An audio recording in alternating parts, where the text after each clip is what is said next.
Okay. All right, am I live? Yep, we see you. All right. Well, thank you everybody for joining us. We are, this week and next week, we are looking at assessment strategies to help all of you as you're developing IEP goals and just trying to really identify where your student is at right now and where it is you want them to go. And I think what to me is most exciting about the reading assessment I'm going to show you today is that prior to discovering these emergent literacy assessments, I was one of many parents who absolutely dreaded the word assessment because assessment meant that someone was going to sit my child down and make a really long, detailed list of everything she didn't do when they asked her to do it. And it never felt like we got a report that really captured what she could do, what she was doing. And so we'd then get into kind of debates about what she did and didn't understand, what she could and couldn't do, rather than developing kind of a sense of unity about what it is that Maggie could do and where we want her to be able to go. So it was very exciting to find these emergent literacy assessments that allowed us to see that there is a road to literacy, and every single one of our students with Angelman syndrome is on it. They might be right at the starting point, but they're on it, and if we can really figure out where they're at, we can start moving them forward down that road. So in today's webinar, we're going to introduce the bridge scales as well as another really simple kind of a snapshot tool that are authentic assessment tools, meaning we will assess what students are doing in authentic, natural activities while we're interacting with them or while we're observing them, rather than kind of those staged clinical settings where we ask kids to do things out of context. So when you see the term authentic, what we're really talking about is doing things in familiar context to see what kids do with what they know in the environments that they're used to operating in. We'll talk some about portfolio assessment, which is the idea that we're going to collect data over time. We're going to collect evidence over time, and we're going to triangulate it. We're going to look to see if we're seeing kind of multiple pieces of evidence about what a child understands. So we can gather an anecdotal story of something the student did at home with 2 or 3 stories of something the student is doing at school and something they're doing at their after-school program, and really put that together and say, all right, now we're really seeing evidence of where this student is going. And these forms of assessment have been around for quite some time. The concept of portfolio assessment has been around for quite some time, and it's really essential for our students with Angelman. The more complex our students are, the more that they need this form of assessment, because most of our students with Angelman, we cannot say, Thursday, let's say next Thursday at 10 a.m. we're going to assess this student with Angelman, and we're going to find out what they know about this topic. Most of our kids simply don't operate that way.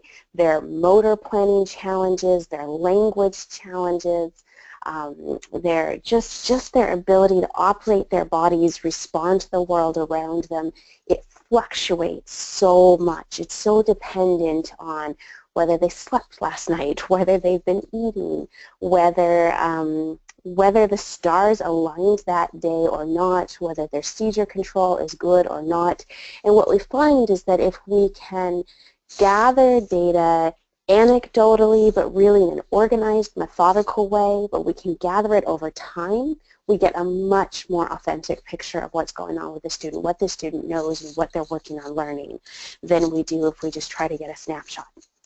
So that's why we're emphasizing this kind of assessment today.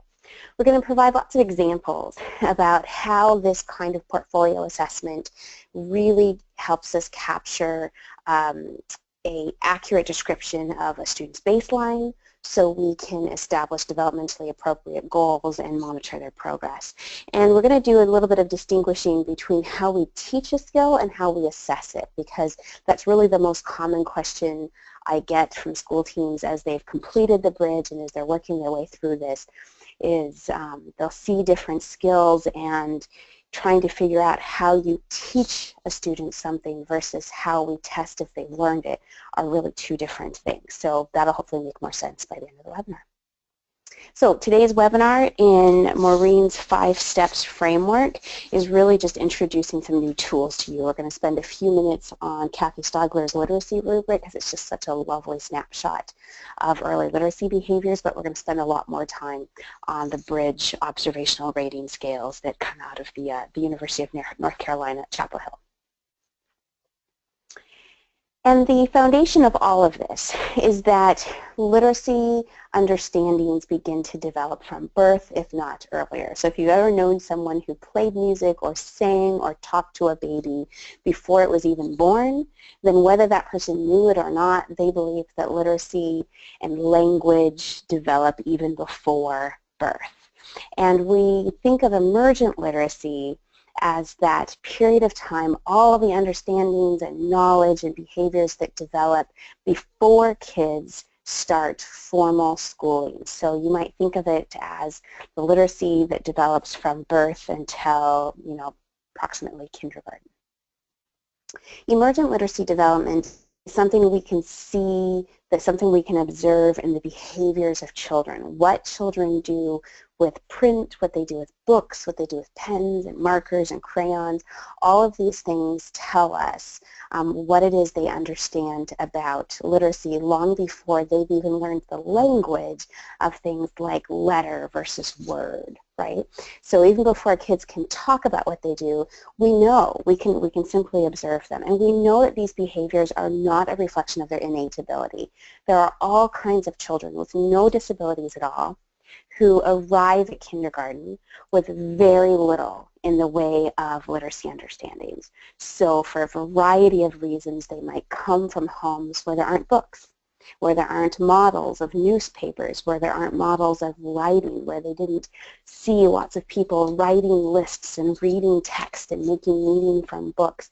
They didn't see those models, and so they come to kindergarten with this lack of understanding, with this lack of experience, and it's not a reflection of the student's innate ability. It's a reflection of what opportunities they had to experience literacy, to observe it, and then to begin to experience it for themselves.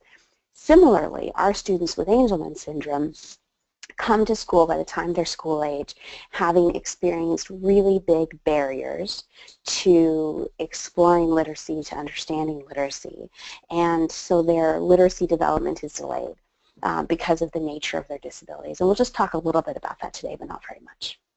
So emergent literacy behaviors, these are those early literacy understandings before kids start kindergarten and start getting that more formal reading instruction. These behaviors might be when kids scribble on paper and when they draw pictures, when they scribble on the wall, when they just scribble all over their baby sister. It includes learning that books exist and picking them up and chewing them and ripping the pages and turning the pages and looking at books, reading with mom and dad. It includes when you see children picking up a book, reading it to themselves or reading it to their stuffy animals or their baby sisters. Maybe the book is upside down. Maybe they're reading purely from memory. Maybe they're reading just based on the pictures they see. But those are all emergent literacy behaviors. These are all things we can observe. We see emergent literacy behaviors when kids are scribbling and they scribble out a grocery list or they scribble out a drawing and then they tell us that they wrote something on it. We see emergent literacy behaviors when kids see that mom signs a credit card receipt at the store and so they want to sign their credit card receipt at the store, or when they sign Christmas cards and birthday cards and all of the other different things where children see someone else engaging in a literacy behavior and they want to engage in it too. Gretchen Hanser, when she was at the Center for Literacy and Disability Studies, developed this wonderful handout called Important Concepts of Emergent Writing, and I think we can go ahead and upload it to the Facebook group. But she's talking about all of the things that emergent learners are learning about print before they're even learning things like letter names. So before they know how to spell, before they know that A is for apple and sounds like ah, they're learning that print has meaning, that there's a difference between written words and pictures. They're learning that Print is connected to what we say, and that we can read print in a way that we can't read pictures. They're learning that print has a purpose. We use it to accomplish something, and therefore print is important because everyone engages with print in some ways, and we all want to kind of be part of the action. We know that something happens. We learn that something happens because of print. So maybe we made a grocery list and we put cookies on it, and therefore we got cookies at the grocery store. Or we sent a text to Dad to make sure he picked something up or remembered something, and then something happened. We sent a card to Grandma, and she got it and she called us, right? Print makes things happen. We learn about how print is made, that books don't just appear out of nowhere, but someone actually wrote that book, and that we can be engaged in that too. We can actually generate print, and that something will happen when we do it. Other people will see it, they'll notice it, they'll comment on it, we'll have more interactions because of it. They'll learn that there's all kinds of reasons for why we write and for why we read, and that we can share information, we can share ideas, we can take ideas that are in our head and put them down on paper. And then they start learning about things like the concept that there's an alphabet. There's a finite group of letters, and these letters can be arranged and rearranged to make something called words. And we put letters in different orders for specific reasons, and we learn that letters have names and letters have sounds, and that there's a whole system to how all this operates. But these are all the kinds of things that our emergent kids are learning before they're actually learning that this letter has this name and makes this sound. As parents and as teachers, I think our most important job with our students with Angelman is to try to remove the barriers to this kind of emergent literacy learning, because our kids have faced so many barriers. They haven't had access to nearly as many opportunities to develop these understandings for a variety of reasons. If our kids had limited mobility, they may have not been able to get to where the books are. They may have not been able to follow us around the house as easily to just see what we were doing. They may have had visual problems and visual processing problems, so that they weren't seeing us sitting down, reading, writing the grocery list, writing checks when we were paying bills. They didn't even observe all of that because of the barriers that the sensory barriers and the physical barriers that they experienced. They may have had such intense sensory needs that they simply couldn't attend to the larger world, and they weren't seeing all the environmental print all around them. Or they had such significant motor barriers that they couldn't pick up a pen or a marker or a crayon. They couldn't color. They had such strong sensory needs that when they saw paper, the instinct to rip and explore just kind of overpowered that want or desire to try to imitate the writing that they saw. Maybe their oral sensory needs were so great that everything needed to go in their mouth, and therefore their hands just weren't available to even work on those kinds of things.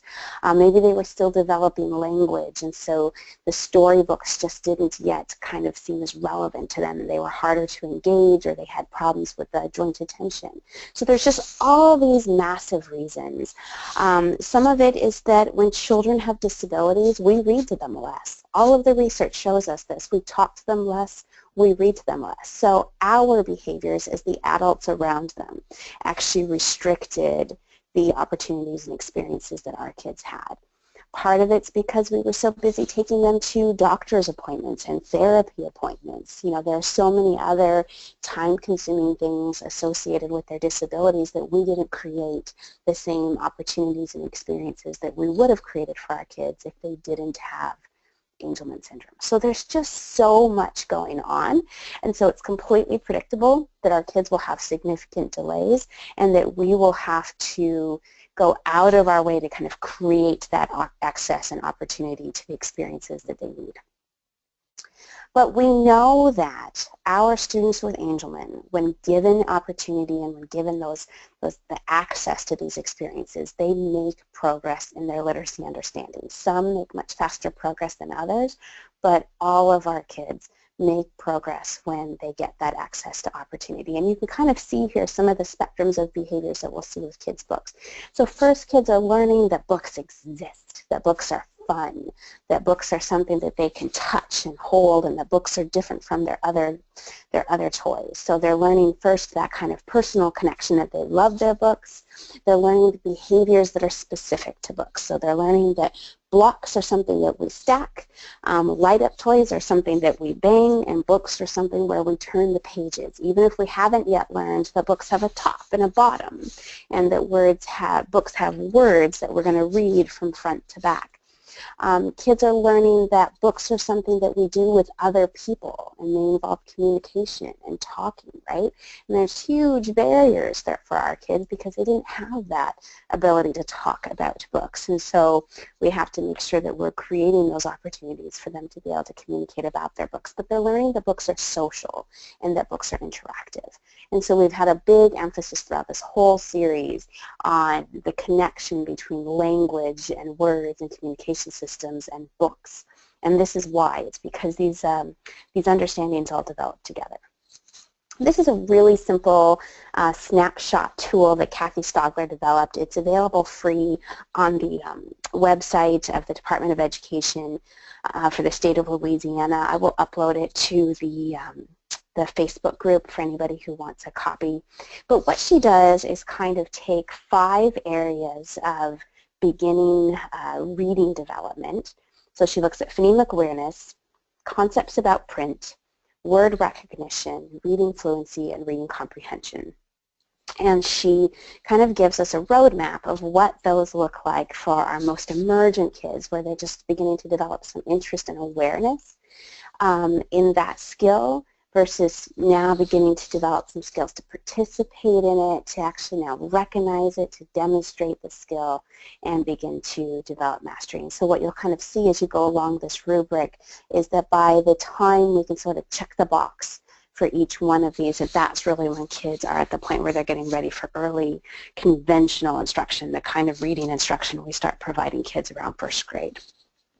So as we look at our beginning kids, in areas such as phonemic awareness, the first skill that they'll begin to develop, or the first understanding, is just that awareness of playing with rhyme, playing with words, starting to notice that some words sound the same and that it's playful and that it's fun, and we can repeat those different sounds. We can start predicting words that are coming because of things like rhyming patterns help us to be able to do that. And now we can start really identifying the similarities and differences between the sounds and words and start learning things like letters.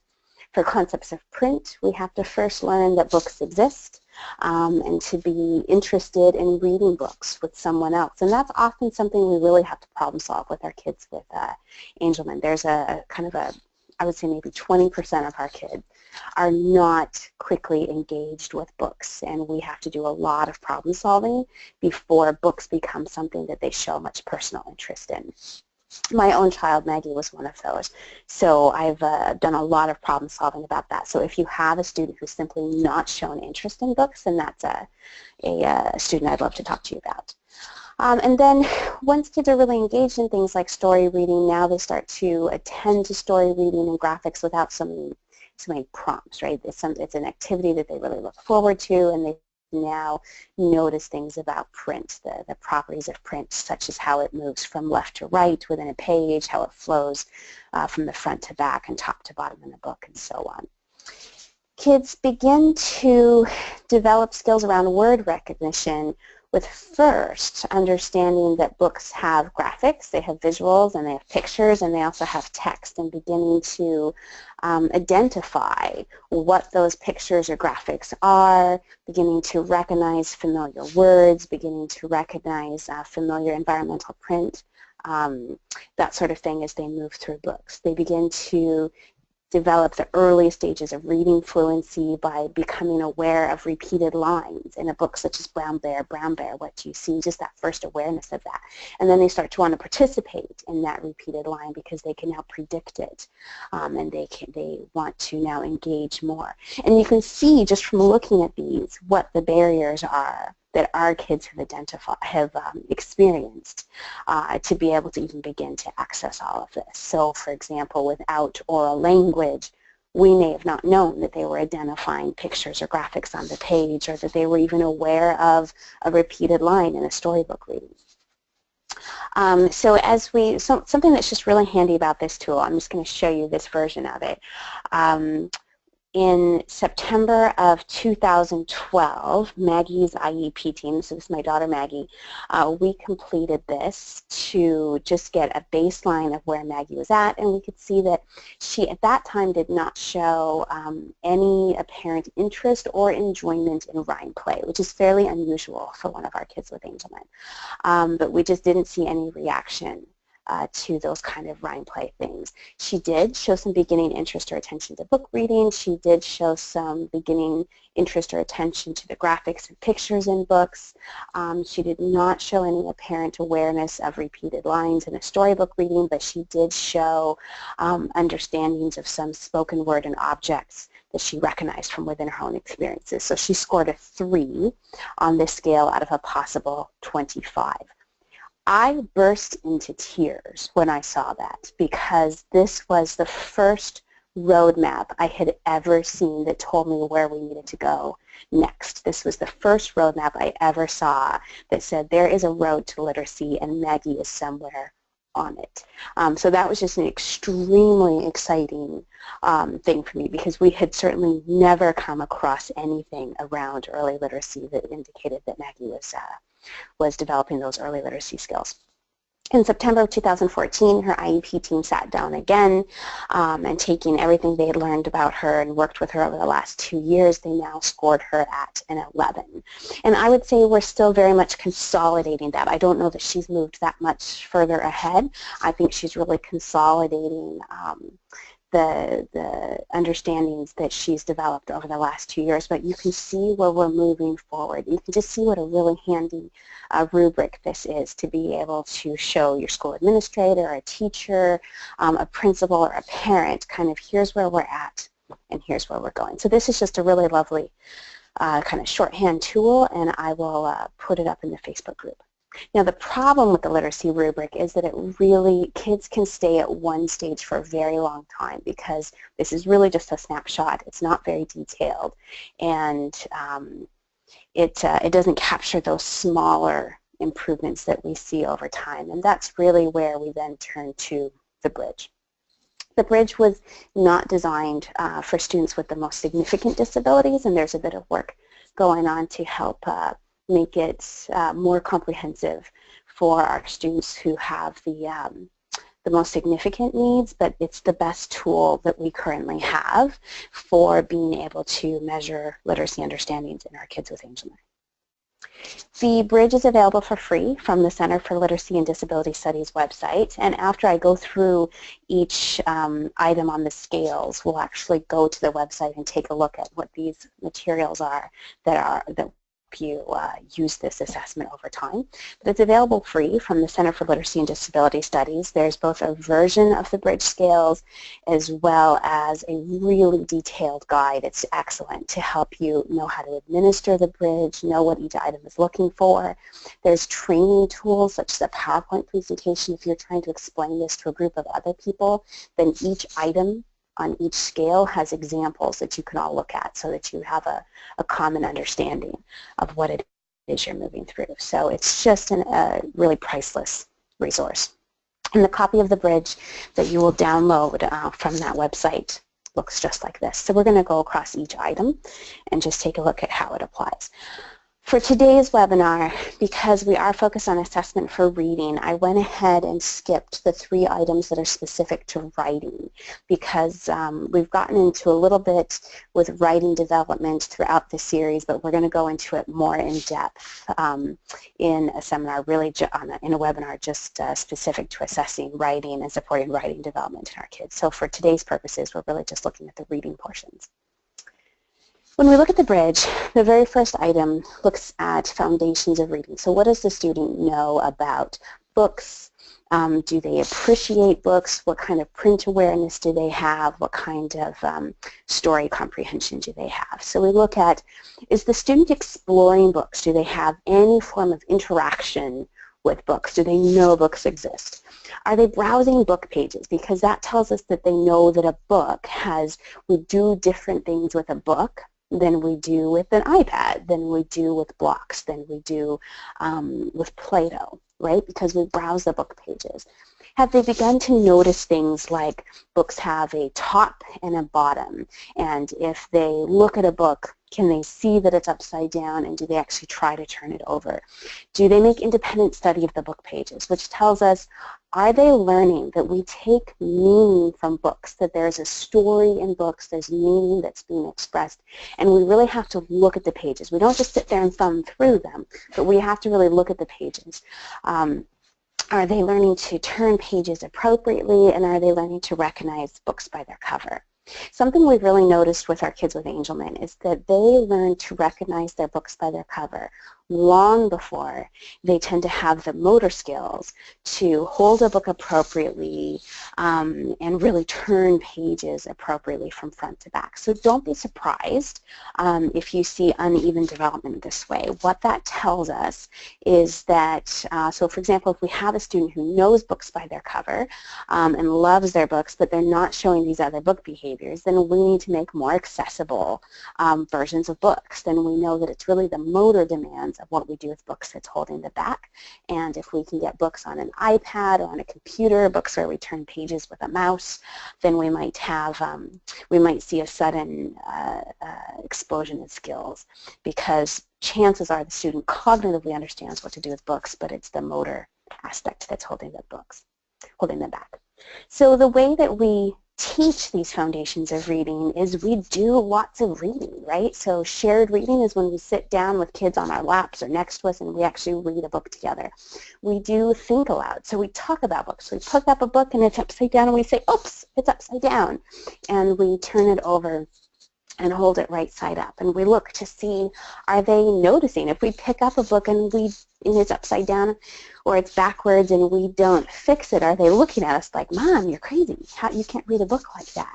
Have they begun to notice that or not? And we think about our kids' access needs. Do they need things like text highlighting, which is when we read a digital book and the words that are being read aloud are actually highlighted to help draw their attention to those words. We see with our kids with Angelman that those kind of text highlighting features are often really helpful, particularly with our kids who have some visual processing issues, because the movement and the color helps draw their attention to the print so that they're looking at the words and not just at the pictures. So if you have a student who we're having difficulty getting them engaged in books, then often those kinds of digital books, particularly the app Pictello is available on the iPad and has really high quality text-to-speech, or you can record a voice and it has that text highlighting feature. So just a really useful tool as you're thinking about what tools you need to help develop your students' reading skills. And we're going to assess whether our kids have learned these things about books just by observing them during reading. We're going to sit down and read with them, and through that experience of shared reading, we should be able to check off some of these items and say, yes, we can see this. And we'll do things like offering the book upside down or backwards and look for a reaction from the students that tells us if they've noticed.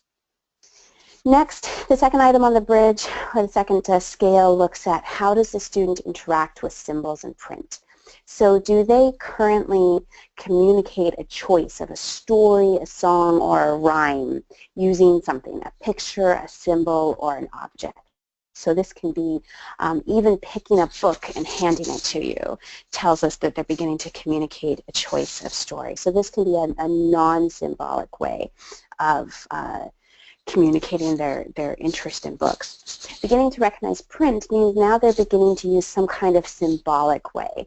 And recognizing print includes beginning to recognize things like environmental print. So if we have a student who maybe isn't doing very much with books yet, but man, when they see that McDonald's logo, they know exactly what it means.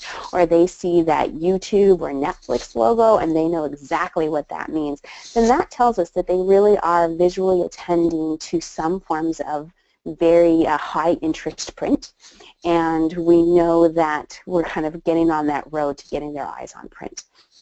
as we do read-alouds with them, as we model the use of AAC, that's when they're going to begin to learn that when we read a book, we're reading the words on the page, that my words that I'm reading have kind of a one-to-one correspondence with those words on the page, and they'll know where to begin reading on a page. So we might ask them questions in our assessment for things like, so show me where I read. Where do I start to read?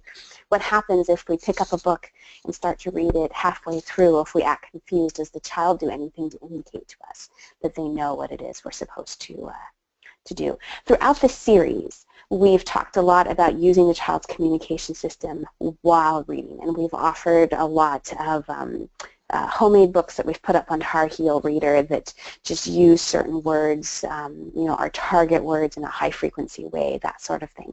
And what we're hoping to be able to do with those is model use of the child's communication system while we're reading, so that they can begin to understand that the words on the page represent words that are in their communication system that they can use, and that they can comment on books, and that they can play an active role in the book reading process. Something we see with our kids with Angelman is they're very visual, and so their visual skills tend to develop. Even our kids with vision impairment, their visual skills tend to outpace a lot of their other skills in the beginning. So we'll see kids who begin to recognize letters, begin to recognize and use symbols, recognize all their books by their covers really early, know all that sort of thing, long before they actually start using their communication system to request a book or comment on a book, that kind of thing. So for all of our kids, regardless what their skills are, they need people reading to them. They need to experience a lot of reading and a lot of read-alouds and a lot of models of how to use their communication systems to really interact and share in the reading process. And that gets us to the third scale of the bridge, which is how does the student engage in reading? Are they aware that someone is reading to him or her? There's that small percentage of our kids, again, my kind of basic guess or best guess would be that about 20% of our kids do not, when we begin working with them on this, they don't indicate awareness that someone is reading to him or her, or more often they don't indicate any kind of enjoyment of reading, and we really have to work hard to problem solve what is it about the reading process that is just so challenging for them to feel like it's something that they can participate in. And I'm not going to talk a lot about those kids, but if you've got one of them, then I would love to talk more because those kids, there's often a lot of sensory processing issues that just make that shared reading experience and the joint attention demands just really challenging. But for the vast majority of our kids, they really enjoy being read to. They show strong joint attention while being read to, but then we see them start to plateau. We start to see them not moving through this scale if they haven't seen their communication system modeled during reading.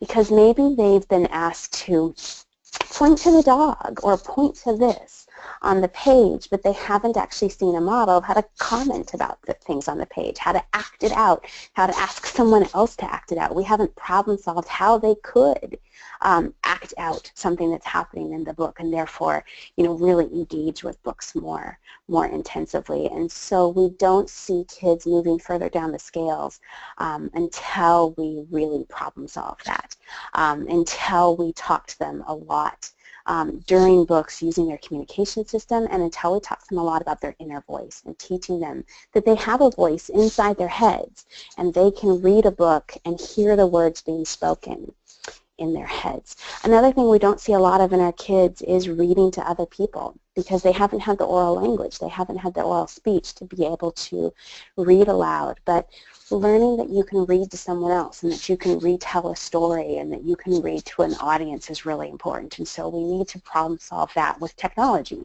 And maybe it's with talking books, maybe it's writing books with apps that can do that read aloud. Maybe it's what one mom I did just this week, which was just gorgeous, was invited invited her daughter to read to her dad with both of them using their inner voices, just touching the words as they went, right? So she created access to that shared reading experience for a girl who had never before realized that she could read aloud to someone else. Or not read aloud, but she could read silently to someone else, but be that much more engaged. So if we think of literacy as something where we're creating access, we're really building a bridge, we're building a ramp. So what's the ramp that our kids need to be able to engage as actively with these literacy experiences as their peers? I've skipped over the 3 scales that are specific to writing on the bridge because we will go into those more in depth later. But now we're going to look at the alphabet. How does the student interact with or use the letters of the alphabet? And this is a really key one to talk with your school teams about because it's very, very common to say, all right, the family wants literacy goals or the school wants to work on literacy, so we're going to work on letter identification. And maybe we're going to use flashcards or we're going to use drill, we're going to do, letter of the day or letter of the week, and we're going to teach this child her letters. And some of our kids really take off with that and really enjoy it, and many of our kids do not. And here's where we begin to, what this scale of the bridge does is really help us understand when it's developmentally appropriate to put that strong emphasis on alphabet instruction and letter instruction. So the first stage, according to the bridge, is does the student explore and play with alphabet materials? We're not going to sit them down and start teaching them their letters if they've never played with and explored the letters of the alphabet. And that can be magnetic letters. A lot of our kids really like all the different toys that will say a letter's name out loud when you touch it. I'm thinking of all those leapfrog toys. There's a picture here on the screen of a boy playing. And there's so many ways that we can play with alphabet letters. So for example, in this picture, I think when his mom shared this picture, she was talking about how he would hit a letter, and if it was a letter for J, she'd say, oh, that's J, that's for, and she would talk about people, or that's J, that's for, and she would play out an action. So J is for jumping, J is for jiggle, that kind of thing, and start really showing him that playing with letters is fun. Playing with letters is something he can be part of. When kids pick up an iPad and send streams of gibberish to other people, and they pick up your cell phone and they send text to other people, I really consider that alphabet play. They're really just exploring, generating print, and just having fun with that. Over time, what we'll see is that kids are learning that letters are different from pictures, letters are different from shapes, and that there's actually a closed set of letters, and we can learn to recognize them. That they're starting to learn that a square and a star and a circle are different from what they'll later learn is called an A, a B, or a C. That sort of thing. But they're really starting now to recognize some key letters. And generally, kids learn the first letter in their own name before they learn any other letter. So if you are starting to look on alphabet instruction, really think about the letters that matter most to your student. The letter in their names, the letters in other family members, the letters that they can begin to associate with the people they care most about. What we're going to expect. For most of our kids with Angel, the first letters that they really tend to be names, because most of our kids are just so highly social, or letters that they associate with something that they really love doing. So maybe the letters they associate with key foods, the letters they associate with key places, that kind of thing. We're going to assess if they're making progress in this by doing things like playing alphabet games and seeing, so, for example, what's the letter that goes with jump? After we've played that game before, and see if our student pays any attention, or, oh, I see a letter that's really important to you because it's a letter in your name, and seeing if we get any kind of response from the student that shows us. This is when we really need to be doing writing with our students. And so Carolyn Musselwhite has already introduced the idea of making sure that all of our kids are writing with the alphabet. And we're going to emphasize that more throughout the series when we do a webinar specific to writing, because what students who cannot speak do with letters when they have access to the whole alphabet is really gives us the most information about what they've learned about the alphabet, what they've learned about how the letters of the alphabet are different from numbers and punctuation and shapes, and what they've begun to associate letters of the alphabet with. One of the hardest things to assess in our kids is phonological and phonemic awareness, right? And this is, I find that this is nearly universal unless a school team has really had some advanced training in how to develop phonological and phonemic awareness in students who cannot speak.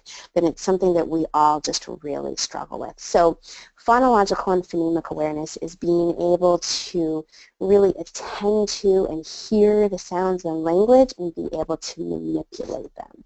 So the awareness that words sound different from each other, that words have specific sounds, and that we can manipulate these sounds in order to generate language. For kids who've never been able to generate speech, being able to really attend to, hear these sounds, and be able to manipulate them is very, very tricky.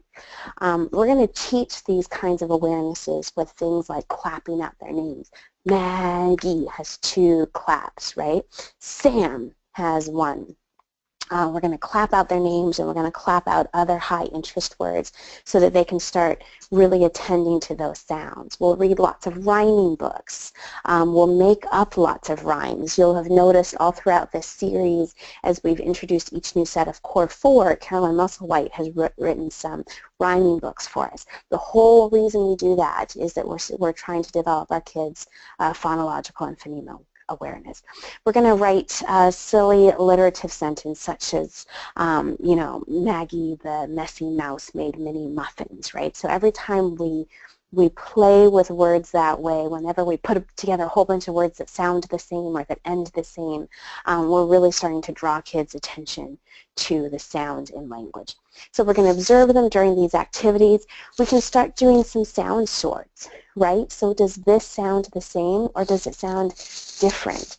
Does Maggie sound like Fred or does it sound different? And when you think back to some of the core words that we focus on in communication systems, you know, same and like, does it sound like this or is it different? Same and different are all concepts we've already talked about. So we've already modeled the use of these words and concepts like different and like in other activities, and we're going to bring it over to language and start drawing kids' attention to the sounds in language and see if they can begin to tell us what they hear that's the same and different. When we're doing assessment, we might have 2 choices or 3 choices or 4 choices, and one of these words starts with the same sound as. So one of these words starts with the same sound as Maggie, and maybe we'll offer 4 choices on a piece of paper. If we offer fewer choices, we just know that that doesn't give us quite as much information, but which of these words starts with the same sound? Is it Fred? Is it Tom? Is it Macy? Is it Jordan? Right? So based on how many options you think your student can handle, that's the kind of thing that tends to give us the best information about what our kids are hearing in language. But we can do these in a lot of really fun ways. So we're going to make a sentence with words that all start with the same sound. So we've got Maggie. We need to make a sentence about Maggie. What animal do we need? What's an animal that starts with the same sound? Let's look on your animal pages. We've got an alligator. Does that sound the same as Maggie or does that sound different? We've got a mouse. Does that start the same? We've got monkey. Does that start the same or different, right? So it's just these kinds of activities. We're going to use our communication system and we're going to start really drawing attention to the sounds of language. So the next item on the bridge looks at phonemic awareness. You know, can kids complete a familiar rhyme? Really, really tough one. Very tough, I find, for us to assess, but the easiest way, again, is when we can offer multiple choice. So something like Maggie Rose scratched her. We need a word that rhymes. Maggie Rose scratched her leg. Maggie Rose scratched her arm. Maggie Rose scratched her nose. Which one rhymes? There's various kinds of making words activities where, oh, my spell check corrected, onset rhyme, but where we'll do onset rhyme activities where we're making words such as, we'll have, you guys will all know this, but we have word families such as the word family AT. What happens when we add a B to AT? We get bat. Let's take the B away and add a C. What do we get? We get cat, right? So all these different kinds of activities are things we can do both that teach the skills we're looking for as well as begin to assess them. In the beginning, all we're doing for our most emergent kids is clapping the words, making sure they're surrounded by lots of rhyme, drawing attention to the rhyme, drawing attention to the sounds and language. The bridge finally looks at oral language. So how does the student interact during literacy-related activities? And again, this tends to be an area where a lot of our school teams really struggle. So does the student vocalize during literacy activities? Are they really attending? Are they, when we're reading, when we're writing, when we're doing this kind of word game and story stuff, are they looking at or pointing to pictures or symbols and props? Have we engaged them? Are they beginning to label? If they haven't had a lot of access to a communication system, if they haven't had that communication system being modeled, they're not going to know how to navigate, to find the words that they need to be able to label pictures and actions, much less to be able to make comments or relate stories to their own personal experiences. We have so many students with Angelman who can use a communication system to make a very polite and detailed request, but can't relate a story to their own personal experience, can't tell us a story about something that they've done, can't ask a question about a story, and can't answer a question about a story or generate own stories. So you'll see again that that's just where there's such a strong connection between what we've modeled and what opportunities they've had to really experience all these things that kids who can speak have been able to do with literacy activities. Overwhelmingly, I find that our students with Angelman are very passive during literacy activities. They haven't yet really learned how to actively engage. So when we're trying to get them to use more oral language, more language in literacy activities, when we're trying to get them to engage in things like storytelling, we've got to be modeling use of their AAC. So this is when we're going to use a communication system while we read lots of books together. This is why we've talked so much in this series about things like shared writing, where we sit down together with our students to write something. We've talked about predictable chart writing and that kind of thing. We're going to assess whether they're making progress here in things like what happens when we sit down to write remnant books, to write a letter home or to send a message. What happens when we try to do journaling? Are we seeing a higher level of engagement? Are we starting to see that our students are really engaging with the concept of a story and beginning to realize that they can tell a story? And I know that all of this is very complex, particularly with our kids with Angelman. I find that this engaging in storytelling scale is one of the most challenging, and the best way to make progress there that I've seen is the journaling and remnant books, that just sitting down with our kids on a regular basis and saying, what's the story that you want to tell? What's the experience you've had that you want to share with others? And really making this part of their school routine, part of their home routine, to make sure that we are showing them that we know they have a lot of stories to share and we want to hear what those stories are. I'm going to go to the bridge assessment to the website really quick on the Center for Literacy and Disability Studies, just to make sure that you really can see what resources you have access to on that website. So here's the website. This is the Center for Literacy and Disability Studies at University of North Carolina, Chapel Hill. If we click here where it says experimental version of the bridge protocol, this document will come up, and just scroll, scroll, scroll. You can read all about how it was developed, how it was validated, but the scales are towards the end of the book. I find the most useful thing to do, or end of the handout, I find the most useful way to sit down with this in the beginning is just to sit down with the full IEP, whoever is most key on the IEP team. So the teacher, the educational assistant, the parent, the special educator, whatever that combination is, and just talk about each item and talk about what you've all observed, because you're going to have seen different things. Parents will have seen different behaviors at home than what's happened at school and vice versa. If you want to know how to score something that you've seen, then that's where this handout here, the Guide to Scoring the Bridge, is just so helpful. And what it's done is it's taken each item of the bridge, provided an example, provided text to help think about, how to draw the student out to show us this. It's quite detailed, and it really helps us see what's the difference between each step of the scale when we're not quite sure. And if you are trying to show a group of people how to understand the difference between each of these items on each of these scales, we have this PowerPoint presentation where there's actually, just waiting for it to load, where there's an example for each item, and you can, as a group, discuss each item and talk about why it's an item 1, versus why it's number 2 on that scale. And so there's everything from photos that really illustrate it, so you can see how teachers have used photos to document the behavior that we're talking about versus just anecdotal notes that help us see the skill, that help us document the skill that's being discussed. And finally, as we're talking about reading assessment, then we want to know how we're collecting data to know if our student is meeting their goals, how we're monitoring progress. And know that we can collect data on all kinds of things. So for example, time on task. If we have in our classroom, we have a set amount of time for things like independent reading, or we're doing shared reading every day, then we can just keep data on how long our student attended to shared reading. For some of our kids, they may have gone from 5 seconds to 10 seconds, and we just doubled the amount of time.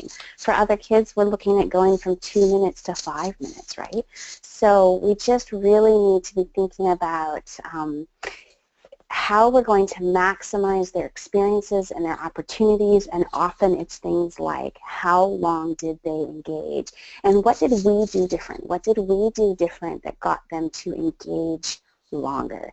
We can keep data on the observed behaviors we saw. So when we were clapping names, did our students start to nod their body or rock their body in time with the clapping, right? So that's all stuff that we can observe and document and keep a note on.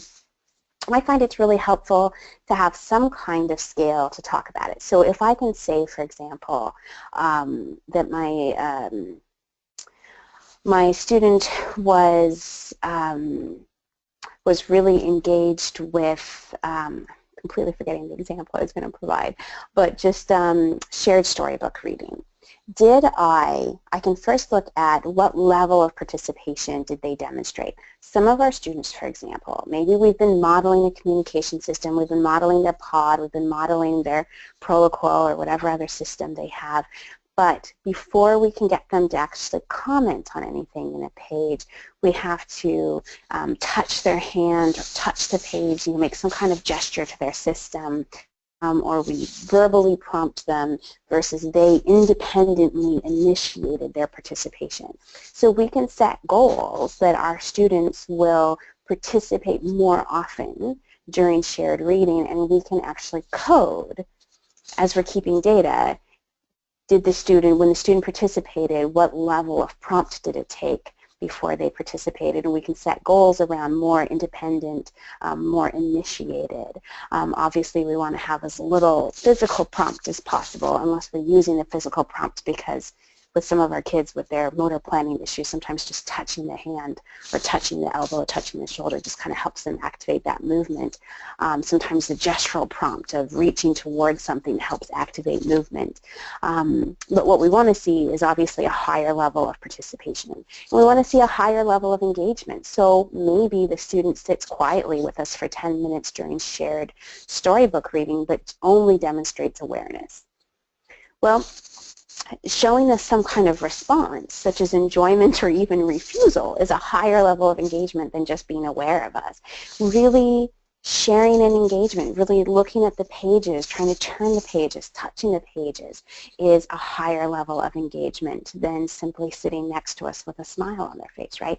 Really initiating things such as bringing us books or turning pages or vocalizing while touching. So we can score these things, and we can say things like, wow, you know, during shared storybook this reading this morning, the student D and 5 in terms of our goal around shared storybook reading. And if we have a very simple scale like this, we know that they independently demonstrated attainment of the goal of, you know, showing stronger response during shared storybook reading.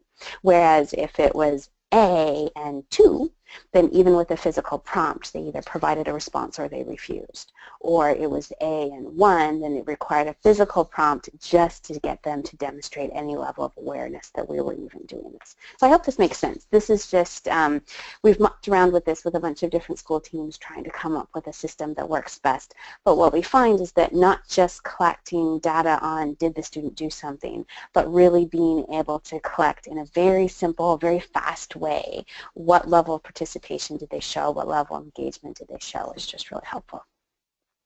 Some of the possible next steps are to sit down with the family, the school staff, whoever is most closely involved with your student, and really just discuss each item on the bridge, or feel free to just target a few items in the very beginning. I don't think there's really anything more essential towards developing reading interest and reading skills and literacy skills in our kids than shared reading. So if there's one thing that I would prioritize above all others, it's deepening and heightening the level of engagement during shared reading. It's really incorporating the communication system into shared reading. I think that that's what provides the foundation that really gets kids moving on this road to literacy. Describe your student's baseline using the language from the bridge. So for example, if we just scroll back, we can use the language here from alphabet knowledge, and we can say, you know, Amanda interacts with letters of the alphabet through frequent exploration and play with our alphabet materials in the classroom. She's demonstrated that letters are different from pictures and shapes, such as maybe we have an alphabet game where we've put different letters and numbers in, and we've said, oh, find me a letter, or find me this letter. We know when we're playing these alphabet action games that she really goes for the letters over the shapes. We can say, you know, Amanda recognizes the first letter in her name, demonstrated by when she's pointed to the letter A that she's seen and said, or when offered 3 letters and asked, which letter do you need to spell your name, she's pointed to A. These sorts of things. So we can explain, we can describe our student's baseline using the language of the bridge itself. And what you'll find is you're going to get a very strengths-based, very descriptive explanation of what your student is currently doing if you use that language. And we can develop some really simple ways to keep track to help us monitor. It can be as simple as, I think the first thing we did was we just created a binder with each item of the bridge on a different page so that we could literally just scrawl a note on a sticky note and throw the sticky note on that page in the binder to be able to keep track of whatever that anecdotal thing was. So the first time that Maggie saw a letter M on the wall and went up and touched it and went, we made sure we wrote that on a sticky note and got that straight in, right? If you get a picture, if you can get a video of it, even better. But come up with some kind of data collection system that works for you. And share your experiences in our Facebook group. We would love to hear where your students are at and what success you're having or what things you're trying to problem solve as you move forward. And if while you're thinking about any questions or comments you have on all this, let me just say that the ASF Communication Training Series is made available by the Angelman Syndrome Foundation through a generous grant from the Foster Family Charitable Foundation in California. And now I can hand it back over to Amy if there's any questions or comments.